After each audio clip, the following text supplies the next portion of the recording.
So we put in a little bit bigger of a camshaft. Let's see how she does.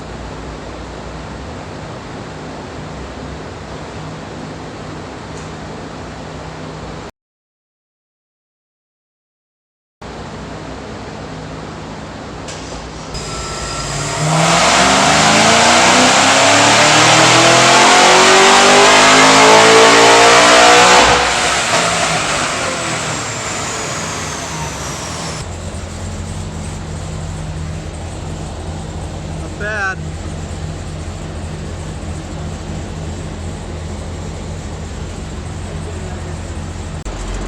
Forgive me, she's a little dirty. I haven't had a chance to clean her up yet.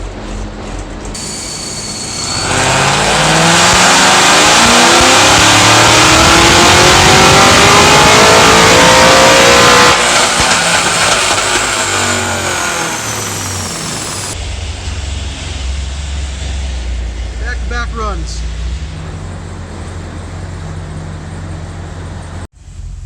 I'm going through the drive-thru because my car is really dirty. Now this is a touch one, which I normally would never do, but I got a lot of dirt. There it is. You guys ready to do this? I'm not. Oh boy, we're going into the volcano! I don't know that I made the right decision doing this.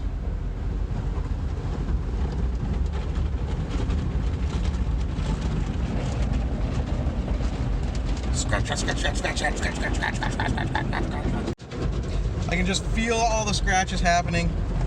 Man, it's dark in here.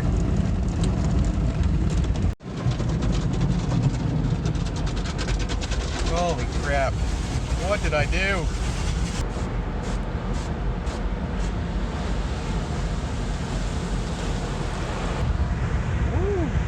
This is probably my favorite part. I tend to when I have passengers, I tend to open the window because I want to see them freak out.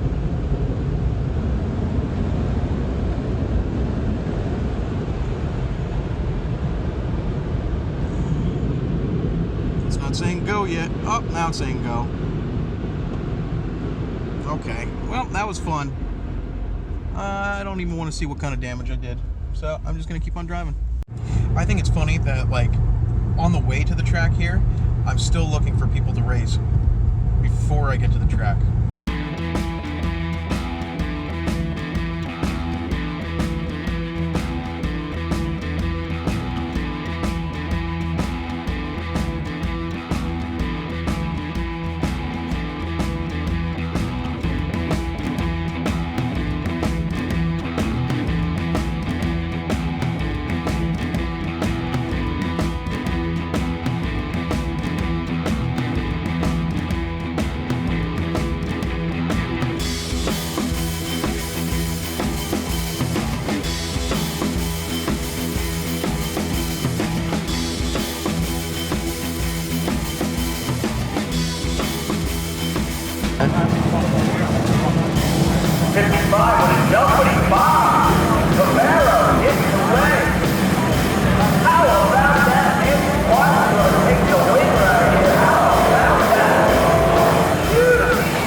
Over 1,600 horsepower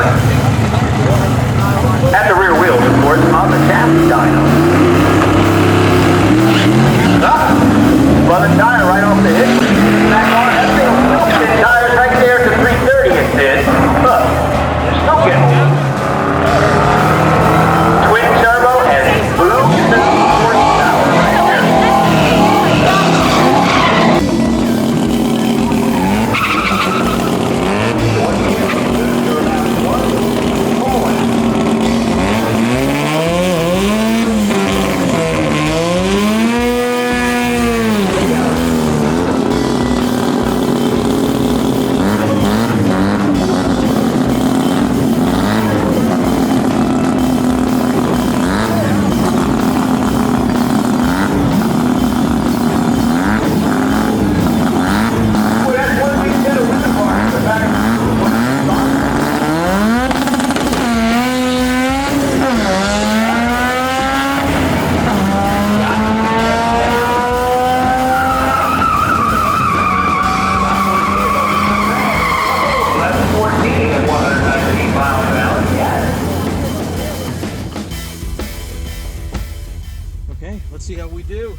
pass. I didn't get a chance to do shift points. Didn't get a chance to do anything.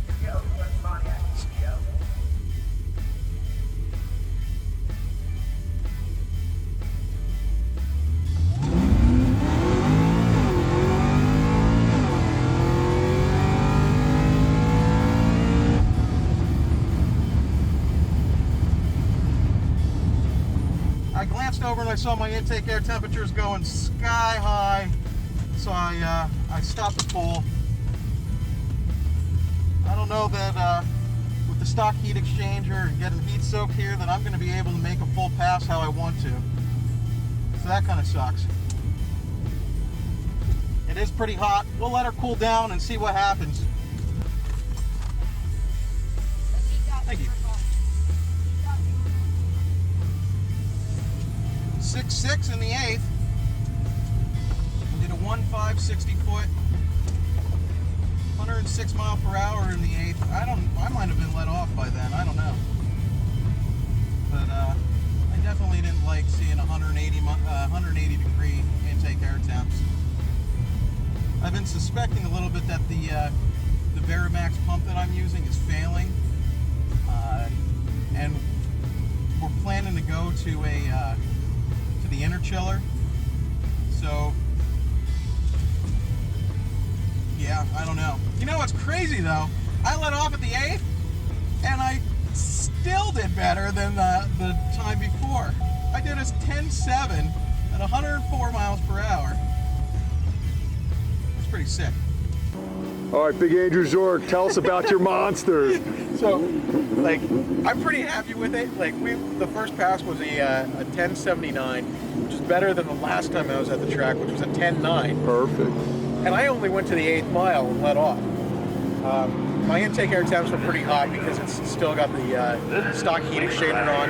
I'm gonna do the inner chiller on it, so I didn't want to buy a heat exchanger and then like take it off to do the inner chiller. Yep. But so I'm kind of fighting that right now. We just iced it for the last like 4 hours, and we're gonna do a pull and see if we can get through with a decent time and not like have really high intake air temps. I'm not running meth, and I'm kind of restricted on the throttle body and the intake that I have right now, so it's hanging out at the 750 mark to the wheels. Perfect. We'll ready how well she goes down the track. Yeah, here we go.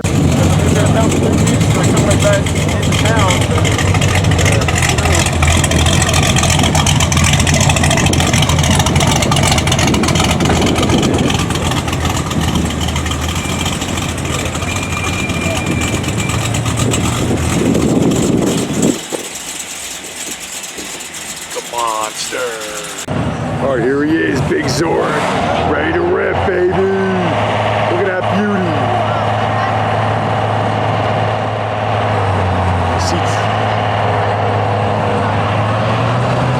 CSP 750 wheel, Cts-V, baby, Gen 2.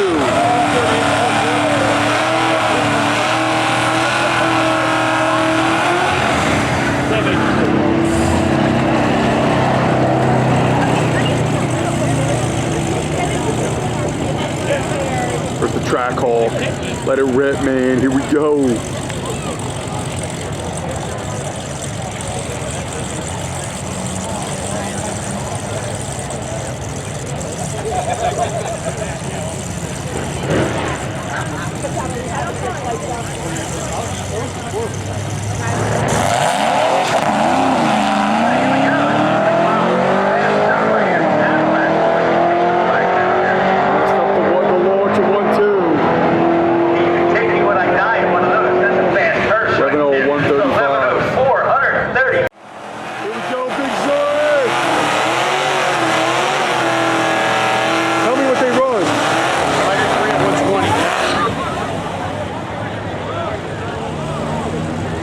What's the track hall from? It's called 7.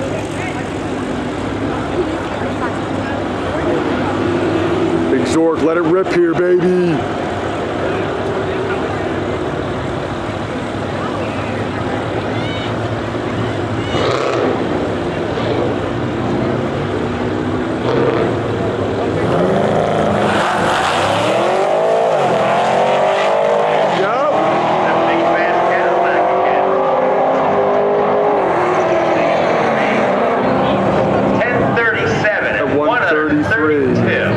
so small.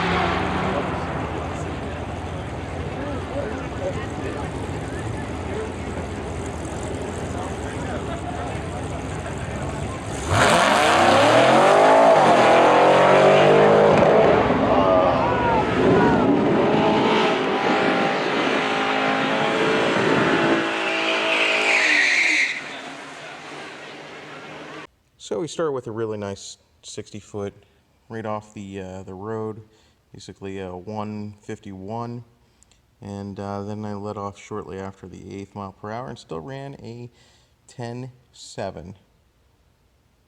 Obviously I let off because the mile per hour is down. Then after letting the car cool down for like 4 hours, so previous run was at 5:30, the next run 8:49, I spun my ass off and did an 11:0 at 135. I was like, what is going on? That sucked. Then the next pull, I did a 1/6 60-foot. I spun lightly enough that I had to get off of it and back on it right away, but it did well. I did a 10:37, and this is a really weird run because third gear I felt like was I should shift out just a hair earlier than my tune that I made was shifting out of it, and I clicked the upshift button and the car felt like it was time to shift at the same time. So what happened? I went from third to fifth and didn't mile per hour, didn't go any faster. It kind of sucked, and I was just like, well, I'm not going to downshift, forget it. I'm just going to ride this out. And it still did a good time, but I think obviously there was more in it. And then the next pull, I did a 151, and that's when I ran out of fuel and just coasted all the way through. So that sucked. And this is the same pull. But that's how I did at the track. It's with its maiden voyage with the new mods. And then, of course, we broke. So shit happens. So the drag strip was going pretty well. In fact, it went really well. I did a pretty damn good pass on my car, and I know there's more in it because it wasn't a clean pass. But my car broke. And what? This thing's doing pretty damn good, and it broke. And the reason why I know it broke is because when I tune these things, I leave certain codes on that I see a lot of other guys turn off. Stuff that lets you know when things get out of whack from where you program it. My car doing fantastic the entire night. It was making its shifts. It was doing everything the way it was supposed to be. And then just at one point it missed a shift, or thought it missed a shift. It did some weird fueling thing. I'm pretty sure that what happened was the tank was so low that when we were accelerating, the fuel was like so far back, like being kind of held up against the side of the tank, that it literally just ran out of fuel. I saw the fuel pressure in my log drop to nothing and then come back right away as soon as I stopped. So I'm confident that's what happened. So I'm gonna have to, if I'm gonna keep on doing these pretty good launches, I'm gonna need to make sure that I keep the tank a little bit fuller than where it's at. But then as I'm leaving, the check engine light popped on. It's like, what the hell's going on? So I still had my laptop hooked up, and I started reading the code, and it's saying system lean. And this is one of these codes that I do see a lot of tuners turn off because they don't do a lot of street tuning like I do. And I'm like, the car doesn't feel bad or anything. I'm listening for sounds and stuff now. Now I'm really worried. So I'm going over the car like crazy. I stop at Wawa right away, and I got the hood up and I'm looking all around. Like, I can't see a damn thing. What's wrong with it? And it was driving me nuts. Why is this check engine light on? I'm looking at my other logs on the way down, how they're like perfect, and I dialed it in even more when I got to the track, and I'm looking at all the logs at the track, how everything looks great, but right now it's like 40% off, and I'm like, what the heck is going on? And then it hit me that the Magnuson supercharger, which is a good supercharger, does have a weak point, and that's the lid. And so I pulled on into my shop after, well, I drove all the way back and pulled into my shop, and realizing that this might be the issue, I let the car run and started feeling around, and I thought I felt something sticky on the back of the supercharger. And that's when I noticed this. There it is. The lid has cracked. So there you have it. My Cts-V is broke, but it's really, I could probably fix that tomorrow if I want. We can weld it up. I'm gonna actually try to have Magnuson send me out a new lid, because I mean, this just shouldn't happen. And we're a Magnuson dealer, so hopefully they won't give me any shit about it. And have a new lid and be ready to rock in no time. I wish I got the clean runs that I was looking for, but I didn't, and that's what happens. We're in for test and tune, and this was the maiden voyage with a little bit bigger camshaft that I needed to dial in. And what we're finding is probably that I'm kind of power limited based on the stock throttle body and the air 8 intake. I mean, at this point, I was expecting about 800 to the wheels, and I'm sure, 100% sure, that stock throttle body is holding me way back. I do have a 102 millimeter snout for this Magnuson once we get it fixed, and well, that's the plan. We'll do that, and probably a 5-inch intake, and see what kind of numbers she gets. Well, hope you liked this video. If you do, hit that like button and subscribe. Have a great weekend, guys.